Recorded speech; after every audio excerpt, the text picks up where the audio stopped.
Tonight we have live team coverage of the inauguration. NBC 10's Timmy Topa Atalaya is getting reaction from Rhode Islanders, but first we want to bring in our NBC 10 political analyst, Wendy Schiller. Wendy, thanks for being here. My pleasure. So Wendy, overall, how do you think Trump did with his first speech back in office? Well, it was a very serious Donald Trump who told the country that he intended to exercise presidential power, executive power, to meet his campaign promises and to do everything he can to accomplish the goals that he set out, at least for the last year that he's been running for president. And something else controversial that happened is obviously Biden's last-minute pardon. So we asked Congressman Magaziner about that earlier. He said he understands, but he doesn't agree with what he did. Do you think there are political ramifications here going forward with President Trump now in office and future presidents? That's a terrific question about the use of presidential pardons. I mean, the founders didn't intend for presidents to use them the way that we've seen them used by Biden recently, obviously pardoning his own son, but also preemptive pardons for people who didn't break the law, haven't been convicted, aren't serving a sentence.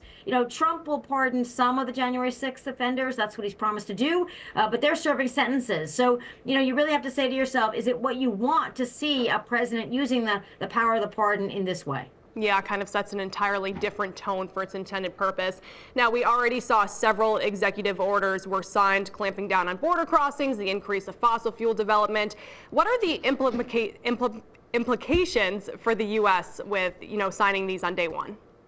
Well, all presidents issue executive orders on day one, but Trump intends to issue more than almost any of our modern day presidents. And they range from eliminating federal jobs, changing federal classifications for jobs, allowing more drilling, eliminating certain programs in the federal government. It's very vast what he wants to do. And he wants to basically bypass Congress, bypass the Supreme Court, and be the president and execute the things that he said he would do. So we're going to see how long it takes for these things to take effect and how much they are actually implemented.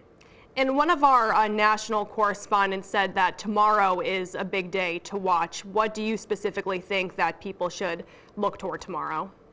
Well, financially, I think the stock markets they're closed today. They'll be open tomorrow. They'll react to the fact that it looks like he's not imposing widespread tariffs just yet, particularly on China, and that maybe his border policies will look very familiar to those of us who saw them in the first Trump administration. So perhaps there aren't as many surprises in all these executive orders as the stock market and people who are in the economy are watching. But inflation is still inflation, and that's probably number one on the Trump administration list. Make sure to keep that under control.